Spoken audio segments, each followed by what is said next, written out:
And Izzy Magmagor in the center jump circle. We are underway from Indianapolis. Odyssey Sims tracks down the jump ball and lays it in. Sims wearing bright pink shoes, passes to Mitchell, right corner three. It's good, and it's a record. 771 points and counting in 2025 for Kelsey Mitchell, the most in Fever franchise history. They sold you a ticket to a coronation. But what you witnessed was a coup. On a night where an entire arena was transformed to celebrate the brand of Caitlin Clark, her own teammate, Kelsey Mitchell, walked onto the court and burned the kingdom down, taking the crown for herself. You think you saw a record-breaking win, but I was a player for years, and I can tell you what you really saw was an act of revenge. That wasn't just another three-pointer. That was a message sent to the front office, to the fans, and to Caitlin Clark herself, sitting right there on the sideline. The message was simple: the show is over. This is my team now.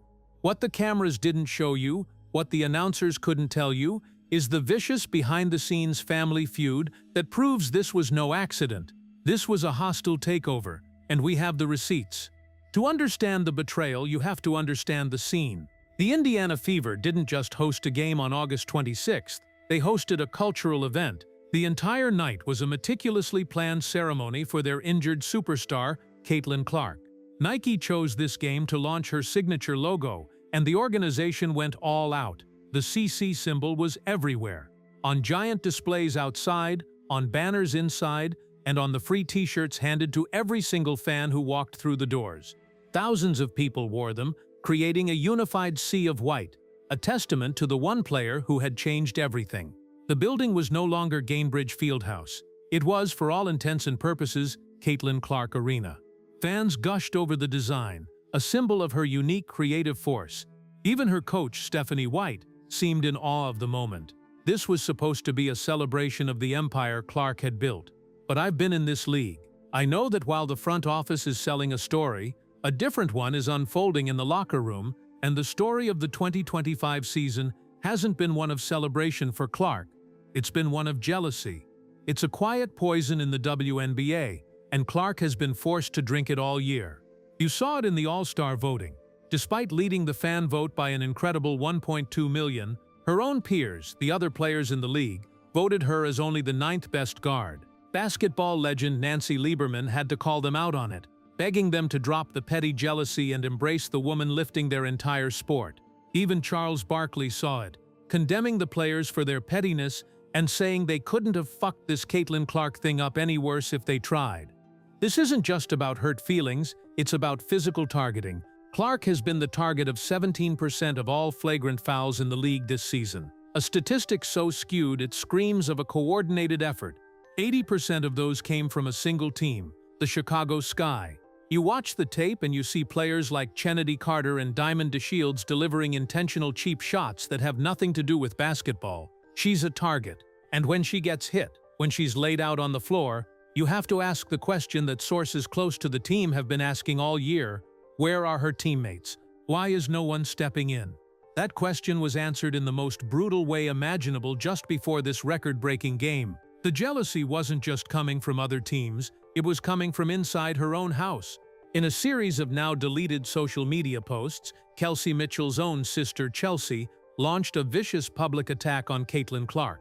She posted that Caitlin Clark delusional fans could stay mad and made it clear that we all saw who carries the Fever team. The posts, which were scrubbed from the internet after the backlash, didn't stop there. The family allegedly made it clear that Kelsey has always and will forever be the best player on the Fever team, and that the offense should be ran through Mitchell, not Clark.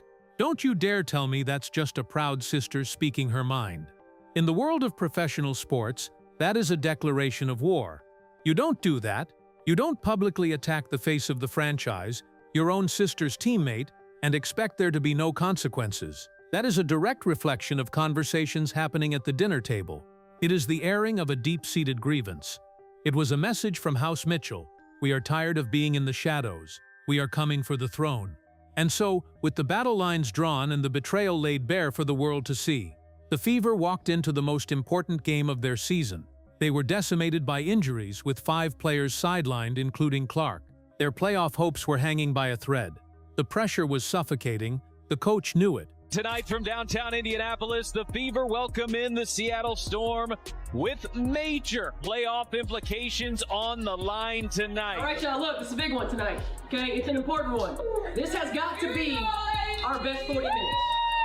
This has got to be our most intentional 40 minutes in everything that we do, okay? Look, no one person needs to do anything outside of themselves, right? But every single person in this locker room needs to be the best version of themselves. This has got to be our best 40 minutes.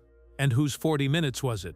Kelsey Mitchell's. She didn't just play well, she played like a woman possessed. She played like someone with something to prove. The Seattle Storm's veteran star, Nke Ogwumike, admitted after the game that they had no answer for her.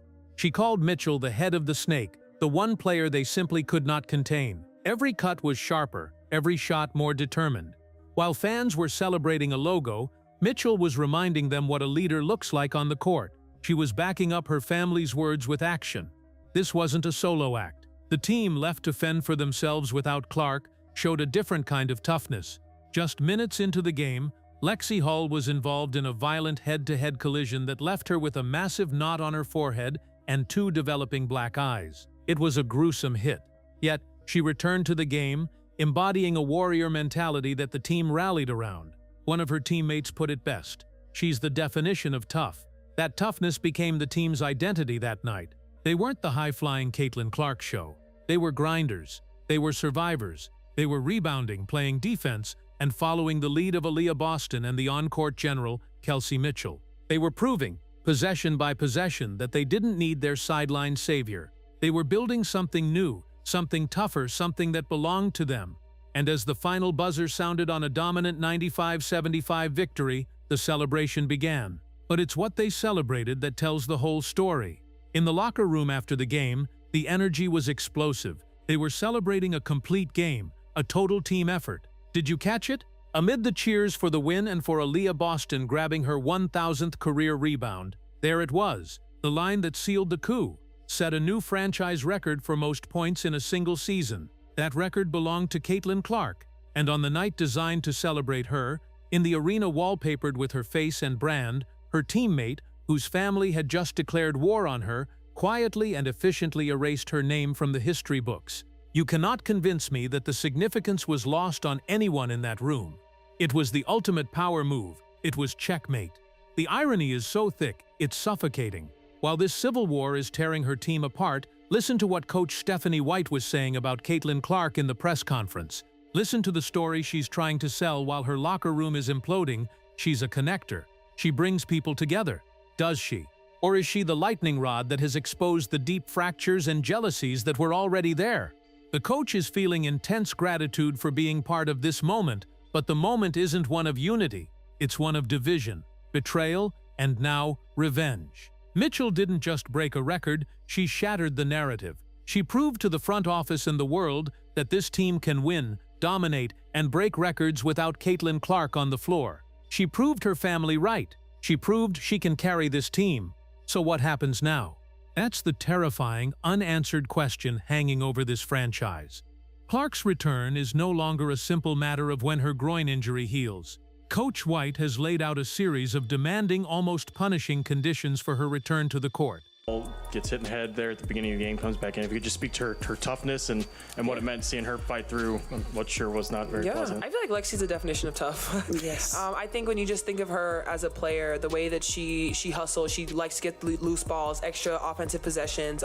That's what she does. I mean, she got hit, she came back and just continued to contribute again. Was a pest on defense, just making her presence felt, offensive rebounds, and that's just who Lexi is. Live in practice. Handle contact 94 foot. See how she plays through fatigue. These aren't the words of a coach eager to get her star player back. These are the words of a coach setting a new, higher bar.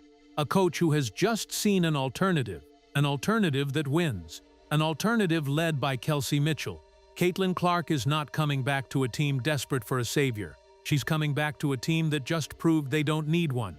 She's walking into a locker room where the hierarchy has been violently disrupted.